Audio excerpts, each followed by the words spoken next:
السلام عليكم، كي دايرين؟ نتمنى ان شاء الله تكونوا بخير وعلى خير. مرحبا بكم معايا في قناه توأم. واليوم ان شاء الله فيديو جديد غادي نشارك معكم واحد الحلوه دواز اتاي رائعه جدا، لذيذه بزاف. اكيد ان شاء الله غتجربوها لهذا العيد وغادي تعجبكم بزاف بزاف، سواء الناس اللي تيخدموا لي كوموند يعني تخدموها للكليان ديالكم راها غزاله، ولا اللي بغات تخدمها هكايا غير لدارها توجد هكايا في طبيله العيد ان شاء الله. المقادير ديالها بسيطه، ماشي شي حاجه مكلفه، ولكن كتجي لذيذه بزاف وكتعطي واحد الكميه كبيره. غنعطيكم ان شاء الله في هذا الفيديو جميع تفاصيل الكميه، الثمن، عدد الحبات. فغير تبع معايا الفيديو حتى الاخير، وما تنساوش لي واحد اللايك او جيم، بارطاجيو مع الاصدقاء والعائله في مواقع التواصل الاجتماعي. ويلا ندوزو للمقادير وطريقه التحضير. غنبداو اول حاجه بالعجين. فاستعملت هنايا 4 ديال المارغرين 250 غرام، يعني تستعملوا ديال العلب من الاحسن، اولا ممكن تستعملوا غير المارغرين ديال الكاريط اللي بغيتو. درت معها واحد القبيصه اولا رشيشه ديال الملحه، اولا بطبيعه الحال اكيد تستعملوا الزبده نوعيه جيده، يعني زبده حيوانيه كتجي لذيذه بها. درت قبيصه ديال الملحه، واحد الكيس ديال السكر فاني، ودرت كاس وكاس لاروب ديال السكر حبيبات، يعني كاس زائد كاس لاروب. تقريبا تعطيني واحد رابعه اولا 250 غرام ديال السكر. راه كتجي معتدله في الحلاوه، ما حلوش بزاف وماشي مسوسه. كنخدم ديك الزبده مزيان كيف ما كتشوفوا مع السكر حتى كينسجموا. من الاحسن يكون يعني السكر اولا السنيده تكون يعني رقيقه باش دغيا كتنسجم لكم، ما تبقاش هكا كاينه محبه. من بعد ضفت 2 كيسان الا ربع ديال الزيت النباتيه، يعني كاس زائد كاس لاروب. المقادير بالغرام كلها غتلقاوها ان شاء الله في صندوق الوصف. غادي تعطيني حتى هي واحد 250 مليلتر ديال الزيت النباتيه، وكنخدم كل شيء مزيان كيف ما كتشوفوا حتى غادي ينسجموا ليا. يعني داك الزيت كيف ما كتشوفوا هكا ما غيبقاش يبان، غادي يولي عندي الخليط بحال البوماد، يعني الزبده والزيت والسكر كلهم خليط واحد، يعني منسجمين. شحال من اخت يعني كتجرب غير هاد الحلوه عاديه وكتقول لك مثلا ما نجحاتش ليها، راه يعني واخا تطبقي جميع المقادير الا ما كانتش الطريقه مزيانه راه ما غاديش تصدق. شوفي يعني خدمي في هذه المرحله، خدمي مزيان حتى كيولي القوام ديال الخليط بهذا الشكل كيف ما كتشوفي، يعني قوام واحد. عاد باش تضيفي المكونات، خصوصا صافي ملي كنبداو نضيفوا الدقيق ما غاديش نبقى في ديك المرحله انا عاد كنخلط، لا صافي كنبقى نضيف الدقيق برؤوس الاصابع كنجمع فيه. فلهذا يعني ديما خدمي الاول الزبده والسكر والزيت وخدميهم مزيان. بالنسبه لهاد الحلوه راه ما فيهاش البيض، غادي نزيد عليها غير المنسمات.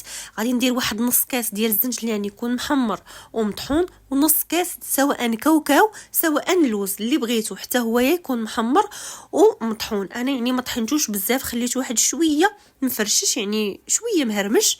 كنخلط كل شيء مزيان وكنبدا نضيف في هذه المرحله الدقيق بشويه حتى كيتجمع ليا العجين. صافي حتى كيولي العجين رطب، يعني ما كيلتصقش في اليد.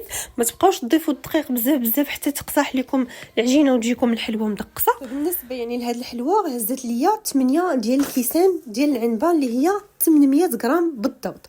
ولكن كيف ما كنقول لكم ديما يعني ماشي داك القياس اللي عطيتكم هو اللي ديروا نتوما، عينكم ميزانكم عطيتكم تقريبا. ضفت مع العجين ايضا واحد الكيس ديال خميره الحلويات، خماره ديال الحلوى 8 غرام. من بعد ما تجمعات لي العجين كيف ما كتشوفوا يعني صافي ما كتبقاش تلصق في اليد، كنحبس من الدقيق باش تبقى لكم الحلوى يعني ما تجيكمش كيف ما قلت لكم مدقصه، وفي نفس الوقت نتوما كتكوروا فيها وهي كتفرتت وتتشقق من الجوانب.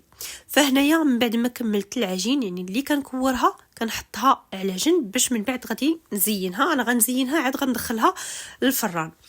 بالنسبه يعني بغيتوا القياس كيف ما درتو انا، والحلوه كتجي يعني شويه كبيره، ماشي كبيره بزاف وماشي صغيره. درت 18 غرام في كل كويره، وبطبيعه الحال يعني نتوما عينكم ميزانكم، غير بالنسبه للاخوات اللي تيبغيو الغرام بالضبط. صافي كنكورهم بعد يعني ما كورتهم كاملين غادي نعاود ماشي كاملين، يعني كندير تقريبا واحد القياس ديال واحد 20 حبه ولا 30 حبه عاد باش كنبدا نزينهم ونحطهم في الصفيحه ديال الفرن. الوقيته انا هنايا اللي كنكور في العجين، غنبدا نكور في العجينه كندير الفران ديالي كيسخن. بالنسبه اللي عندها الفران ديال الغاز غادي ديروا غير من التحت حتى كيسخن مزيان على ما كملات يعني اللاطه الاولى وتدخل الفران. بالنسبه اللي عندها فران ديال الضو كديروا يسخن من التحت ومن الفوق. هنا غادي ندوزو يعني للتزيين. خديت 2 ديال البياض ديال البيض، وخديت سواء اللوز مهرمش او لا الكاوكاو مهرمش اللي عندكم. الا نتوما عجنتوا العجينه يعني نسمتوها باللوز مهرمش ومحمر فزينوها باللوز مهرمش. الا نتوما زينتوا او لا نسمتوا الحلوى بالكاوكاو، حتى الكاوكاو راه كيجي لذيذ. يعني بالنسبه اللي كيعجبو الكاوكاو حتى هو راه كتجي به الحلوى بنينه. فغتاخذوا داك الكاوكاو اللي كيكون مفسخ، غادي تهرمشوه وغادي تزينوا به، او لا تقدروا تاخذوا غير الجاهز. هنا ديك الزليفه راه ما ساعدتنيش، فدرت هنا في واحد الطبيصين. بالنسبه للبياض ديال البيض درت معاه واحد شويه ديال الفاني باش كيحيد لينا الزفوره. كنبدا نزين كيف ما شفتوا الوجه، وكنحط في داك اللوز مهرمش او الكاوكاو مهرمش صافي حتى كنكمل ديك الكميه كامله اللي عندي.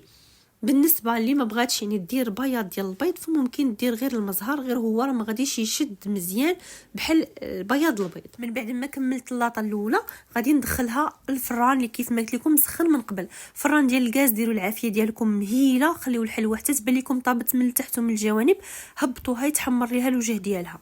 بالنسبه للفرن الكهربائي غادي ديروا من التحت ومن الفوق على واحد 170 درجه ولا 180 حتى كيسخن مزيان. ملي تبغيو تدخلوا اللاطه ديالكم في الفران هبطوها حتى 160. بعد المرات كنطيب حتى على 150، كنخلي الحلوه تاخذ راحتها في الطياب حتى كطيب على خاطرها. الا بغيتوها تبقى لكم مده طويله تتبقى مرمله مقرمشه وزوينه، يعني ما تلواش. راه شحال من مره يعني اللي الا كنتو كتزربوا على الحلوه ديالكم في الطياب، يعني كديروا العافيه هكايا شويه متوسطه، كتضرب ديك الحلوه سيمانه كتبان لكم الوات ما بقى فيها ما يتكال، واصلا حتى المذاق ديالها ما تيخرجش زوين. واخا كتطبقي نفس الوصفه راه حتى الطريقه ديال الطياب كتلعب دور، لان كيكون داكشي اللي داخل باقي ما محمرش مزيان. هنا من بعد ما خرجت الحلوه ديالي كيف ما كتشوفوا، يعني خليتها حتى بردات، فممكن تخليوها بحال هكاك كتجي غزاله بحال هكاك.